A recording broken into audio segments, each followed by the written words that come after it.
Assalamualaikum warahmatullahi wabarakatuh. Halo mahasiswa, kita bertemu kembali di mata kuliah pengembangan kurikulum. Pada kesempatan kali ini, saya akan menjelaskan tentang pendekatan, model, dan prosedur pengembangan kurikulum. Pada kesempatan kali ini, saya akan lebih memfokuskan pada pengembangan kurikulum berdasarkan pendekatan, sehingga saya berharap Anda bisa membedakan bagaimana pengembangan kurikulum dari ketiga pendekatan yang akan saya jelaskan ini. Seperti yang sudah saya sampaikan, bahwa dalam pengembangan kurikulum ini terdapat 3 pendekatan yang bisa kita gunakan.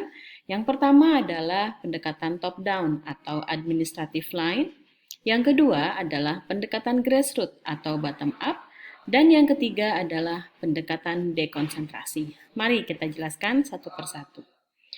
Pendekatan top-down atau administrative line sering disebut dengan pendekatan sentralistik.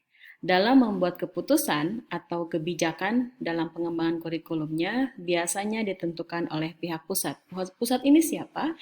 Bisa pemerintah pusat, bisa pemerintah daerah yang lebih tinggi, dan lain sebagainya.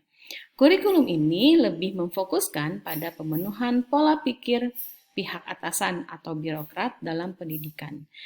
Dalam penetapan tujuan, isi materi, proses pendidikan, serta evaluasinya ditentukan oleh pemerintah pusat. Tentunya dalam pengembangannya melibatkan pihak-pihak yang berkepentingan, seperti misalnya para ahli kurikulum, kemudian para praktisi kurikulum, dan yang paling penting ini adalah para birokrat di bidang pendidikan. Nah, yang kedua adalah pendekatan grassroots atau bottom up. Pendekatan ini sering disebut dengan pendekatan desentralistik, ya, di mana lembaga satuan pendidikan mengembangkan secara mandiri kurikulum sesuai dengan kebutuhan peserta didik dan juga potensi yang dimiliki oleh lembaga tersebut. Dalam pengembangan ini, guru harus memiliki kemampuan yang profesional. Ya, guru harus terlibat penuh dalam perbaikan kurikulum ini sehingga pada akhirnya nanti akan dirumuskan tujuan, bahan materi, proses pembelajaran, dan penentuan evaluasi yang melibatkan langsung guru dalam pengembangannya. Nah, pendekatan yang ketiga adalah pendekatan dekonsentrasi. Pendekatan ini merupakan pendekatan gabungan yang digabungkan antara administrative line atau sentralistik dengan model grassroots atau desentralistik. Dalam pengembangannya, pemerintah pusat menyusun dan menetapkan kebijakan dalam bentuk standar nasional pendidikan.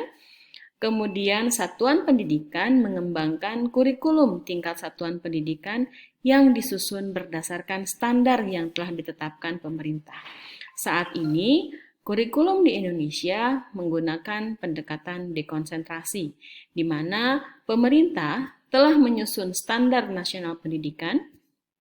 Kemudian, setiap lembaga satuan pendidikan berkewajiban untuk menyusun kurikulumnya sesuai dengan potensi, kebutuhan peserta didik, dan juga kemampuan yang dimiliki di lembaga satuan pendidikan tersebut. Nah, bagaimana? Anda sudah tahu kan bagaimana perbedaan dari ketiga pendekatan ini? Kita selesai dulu di sini, nanti kita akan lanjut lagi di sesi berikutnya. Terima kasih. Assalamualaikum warahmatullahi wabarakatuh.